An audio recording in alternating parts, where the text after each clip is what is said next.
Wouldn't that be funny if before the courts would allow you to divorce, they made you sit down together and you were court ordered to watch this video? And then the judge would have to ask you at your divorce if any of what I said was true as far as the demise of your relationship goes. But I want to tell you, that's life. You have to learn to evolve with your partner. Oh boy. Run, Carl. Oh, sheesh. You see that?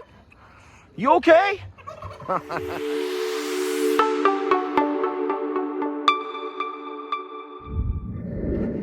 So it's about 5 o'clock in the afternoon. I'm just back from my afternoon bus run. And this is the time of day that we've been feeding. So this is dinner. Or here in the South, we call this supper. Seriously, I'm curious. How many of you guys refer to your afternoon, evening meal as supper compared to dinner? I would love to know that. And then I would like to see what part of the country or the world you live in. That would be really interesting, because here in the South, we call it supper. You go to family dinner, family supper, same thing, I believe, but we call it supper, and I don't know why. But it's time for supper or dinner, okay? And you can see everyone's excited. Now, they have been pacing. Let me show you what they've been doing. Guys, look at that trail. Look at that.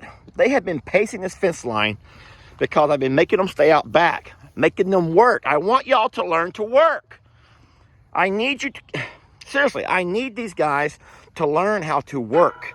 And I need to stop being such a give-in. I just give in to them. All right, go get your supper. Go get your supper. Look out. Y'all get your supper. Y'all go get your supper. I got supper for y'all too. Oh, please, Gracie. Don't you side-eye me, girl. Come on, you big galoot. Go get some supper. All right, so what I got for Tex is another blue barrel. This one here, though, has a sealed lid that can't pop off, which I'm hoping will make the barrel a little bit tougher and harder for him to crush.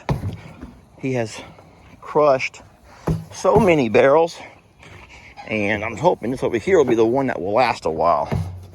Look out, I'm on his bad side. Hey, buddy, you want something to play with? He needs a game. There you go.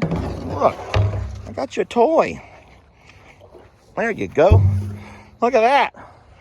That's a fun toy.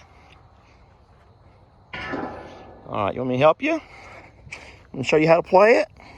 No? He said no. He knows how to play this game, guys. He knows how to play this game. There you go. Can we watch you play?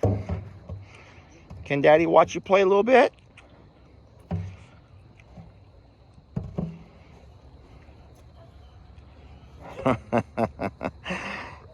I'll tell you what, Tex is the kind of bull that does whatever he wants to do and when he wants to do it. He likes an audience, but not, sorry, no offense, but not you guys. He likes an audience of that variety. Yes. And whenever he sees his girl watching, then he'll start doing. So I think the problem right now is I'm blocking her view, and he knows it. See, I've kind of set myself between he and she, and she's trying to eat her hay and enjoy a little eye candy while she does so, and I am blocking her view. So what I'm going to do is move around a little bit while Tex kind of gets the barrel into position. I'm going to move over here, and that way Santana and Tex can kind of like watch each other as he plays. There we go. All right, let Daddy just back up out of the way. Now it's all you, buddy. I want to walk over to my steel drum and show you guys something. Now, unfortunately, I didn't catch this on video. I've caught a lot of neat stuff on video, but this is one thing that I did not think would be possible. Yet, here's proof. You all remember this steel drum that I got a couple of days ago? You remember what kind of condition it was in when I got it? Remember? All right, so the barrel looks to be a good barrel. What I would not want to have is a barrel that has any kind of liquid stuff inside of it, or if it has shards of metal broken off of it, because we don't want text to get beat up or scraped, cut, scratched. I'm looking at the lid now. So these are nice and solid. Okay, good. Guys, now, oh, that scared me. That bush. Look at it now. Guys, that is a horn peen. That right there. Can you imagine the force it took to put that dent? I don't know if you can even see the dent. Look at the dent. Over here. Look at the dent. Yeah, he did that. That big stud. That big stud, he did that. Man, he's getting some loving right now. He is getting some nose-to-nose loving.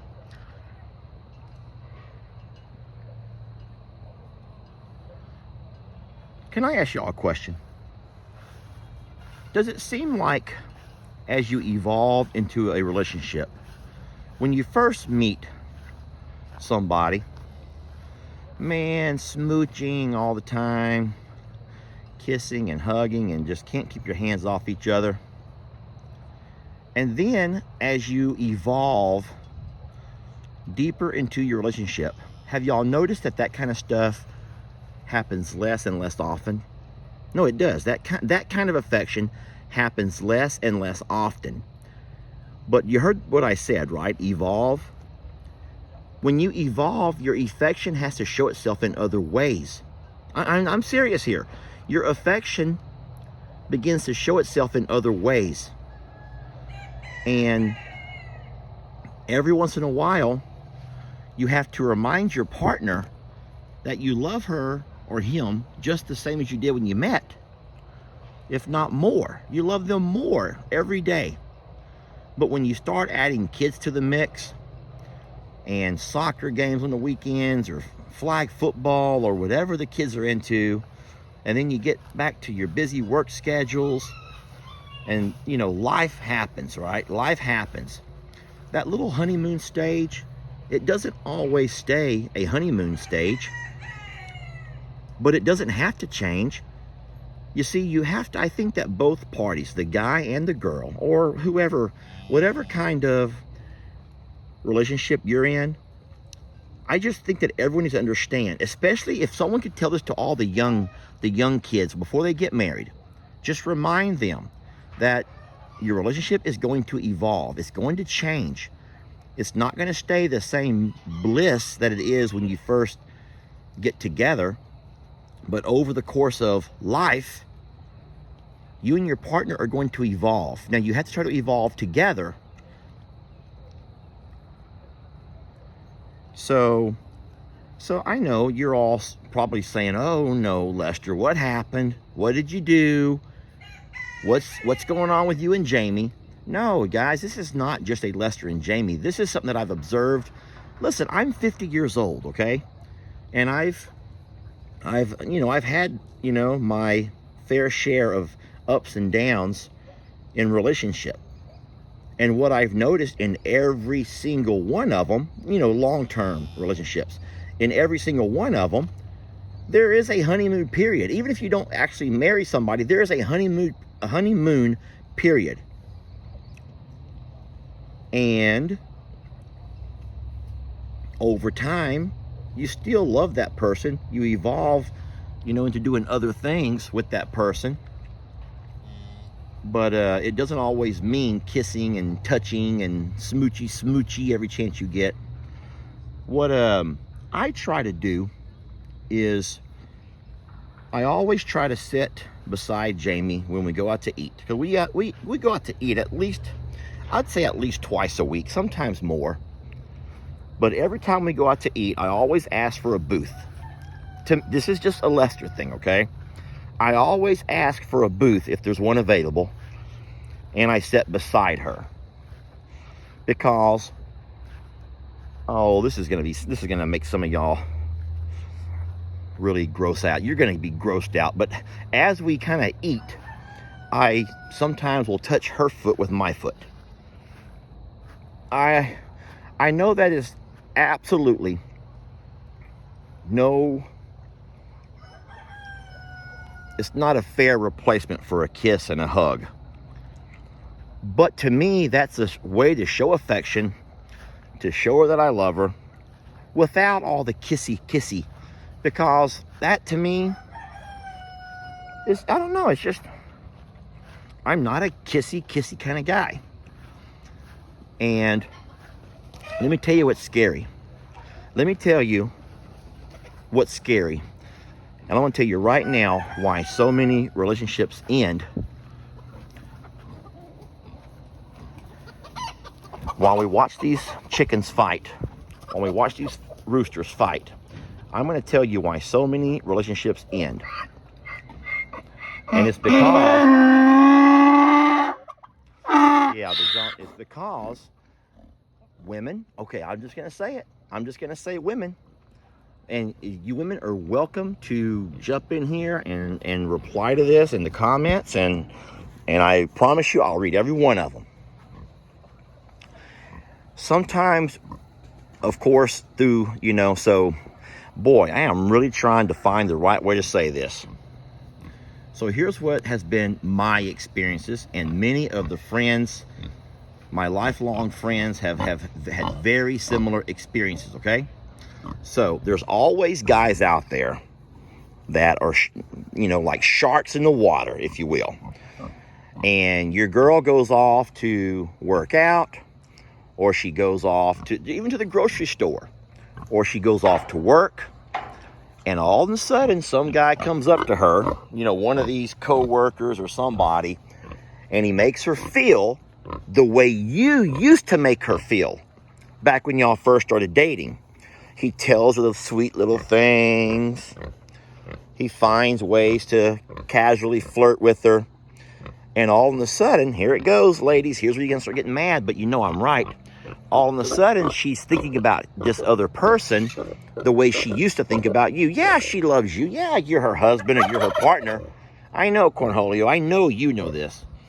But all of a sudden, she's thinking about him as far as the intimacy thing. She thinks about somebody else because you have stopped being so intimate. You see, because you don't kiss anymore. You don't hug anymore. You don't show that kind of affection as much. And so all of a sudden, she starts seeing you as, you're not as interested. And she can't, it's just human nature. She can't help but like the attention, y'all. She cannot help but like the attention. And next thing you know, if you're not careful, if you don't catch it in time and try to find ways to have a talk with her and explain to her or start showing her more attention or more affection, what's going to happen is you're going to end up losing that girl. You want to know what's so dumb, though?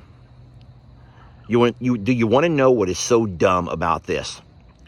Because if that girl does, in fact, end up leaving with this other man, the one that shows her all this attention and all this affection, guess what's going to happen? Guess what's going to happen in 6 months? A year. You ready to guess? Remember that guy that came in and swooped her off her feet and showed her all the affection that you weren't showing her? After about a year, the new's going to wear off. Yes, you heard me. The new is going to wear off, and he's going to stop showing her so much attention.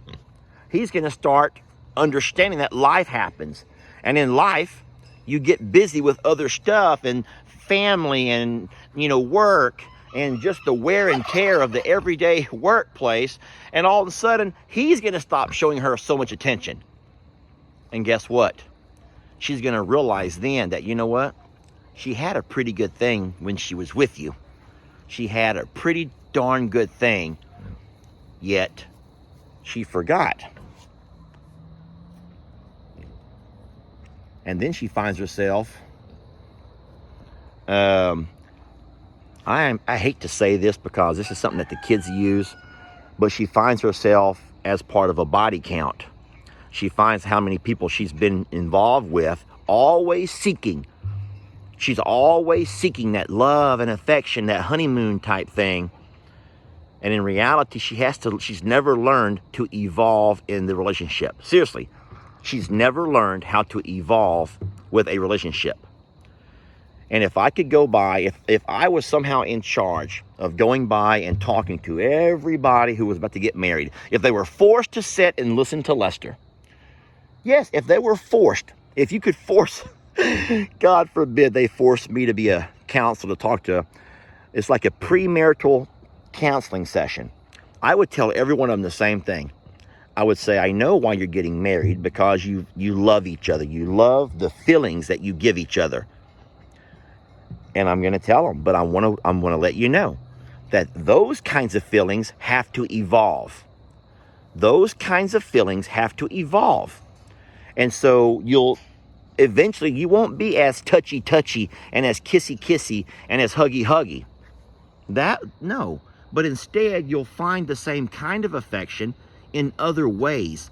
In sitting there watching your kids play their soccer games, or when you're sitting there while you're painting, the house together, while you're redecorating the room, while you're laying in bed at night, or while you're laying on the couch watching your favorite TV shows, your Netflix. It may not be as exciting as what it used to be. It probably is not going to be as exciting as it used to be. But I want to tell you, that's life. You have to learn to evolve with your partner. Oh boy. Oh, shit fire. Run, Carl. Oh, sheesh. You see that? You okay? Oh, my goodness. Carl, that was scary. I was scared too, Carl. I know. You can hardly find the words to explain how scared you were. Tex was coming at us 100 miles an hour, and he didn't even see us. All he saw was that barrel, and I'm freaking out. And look, Cornholio's freaking out over there. And Tex has pushed his barrel all the way into the barn, and now he's gotten it stuck. So I'm going to have to walk over there and help him. This is not going to be pretty, because if I'm not careful, he'll break my fence down. Oh boy, here he comes. He's really good at managing. You need help, buddy? You want help? Can I help you?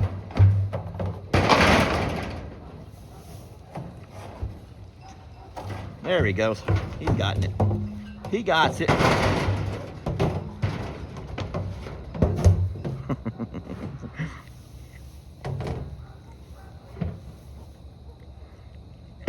I hope I didn't just freak all of you out with my little talk about relationships. Now, I know what's going to happen. I already know there's going to be, there are probably going to be 2,000 comments on this. And out of those 2,000 comments, 1,000 of those are going to be from people who have the perfect love life. People who have the perfect love life. And they're going to probably try to BS you and me both and say, oh, well, me and my husband are just as much affectionate towards each other now as we've ever been. We've been married 28 years and we still kiss and hold hands and make out in the back seat of the truck. Okay, they probably don't do that. They probably don't go that far. And I don't think many folks would admit that. But that is another example. Can we just go ahead and use the sex part of this whole thing as another example? Think about that for a minute. That was something we didn't even talk about in the first part. I was just talking about the affection as far as kissing and holding hands, hugging. But let's talk about that for a second. What about shaka shaka bow wow, or the making whoopee, or the auga. You're not going to do that 3 or 4 times a week all of your life, your whole life, people. Oh, I know what you're going to say. All of you guys that are young and recently in relationships, you're going to think about probably how many times a day you do it. Do you really think when you're with that same person for years, even months, you're going to continue to do it multiple times a day? Guess what? You're not. You're not. You're not. What's going to happen is when you first start off, it might be a couple of times a day. Then you're going to realize it's only a couple of times a week. Then you're going to realize it's a couple of times a month. And God forbid if you ever get to the point where it's only a couple of times a year. But guess what? It's not because your partner doesn't love you. It's not because your partner doesn't want to be with you. It's not because any of that kind of stuff. Guys, it has to do with the evolution of relationship. I understand there's nothing quite the same as being intimate. Auga! With a person. But there are people that find just as much intimacy in just living life, buying a home together. You know, watching the kids graduate from high school, realizing that, you know, your kids have accomplished something, seeing your children go through life and becoming successful in whatever they do. Those are gratifying moments that are just as important to a lot of people as having sex twice a week. Probably, if you think about it, that's even more gratifying. But how many couples, no boy, here we go. How many couples end up breaking up and going your separate ways because you're not getting, you know what, like you used to? Seriously, and that's for guys and for girls. You end up breaking up and going your different ways because you're not getting as much action in the bedroom as you used to. And then you think your partner doesn't want to be with you. Man, this barrel's heavy. I'm sorry. There you go. I'm just trying to set it up for you. He does not want my help. I'm trying to help him, and he's not really taking my help. I'm going to help him anyway. I know you all can't see what's happening here. There's your barrel. There, I set it up for him away from the fence. Now he can play.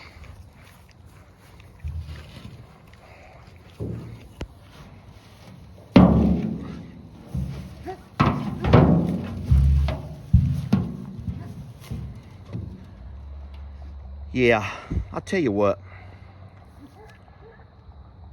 I think maybe one of the most difficult things that an adult has to deal with is relationships.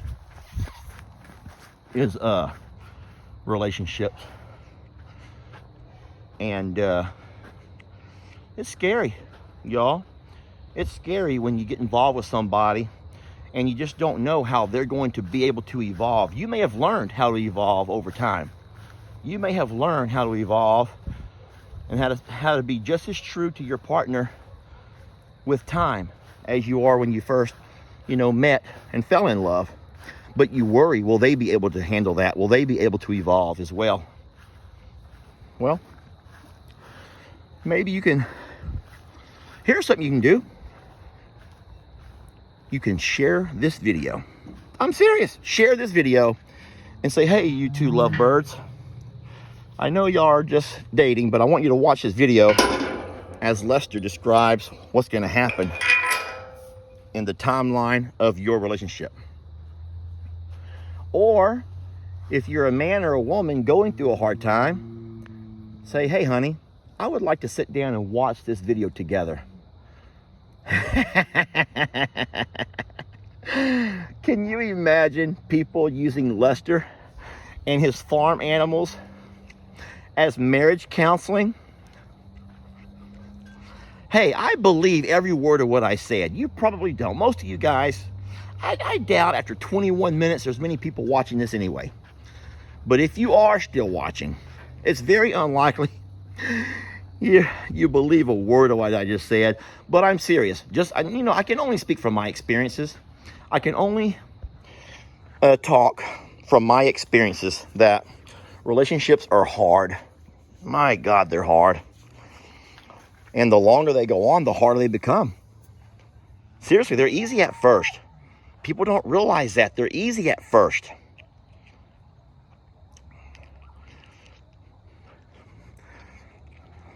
All right. Seriously, I've talked until the sun went down. I've talked until the cows came home.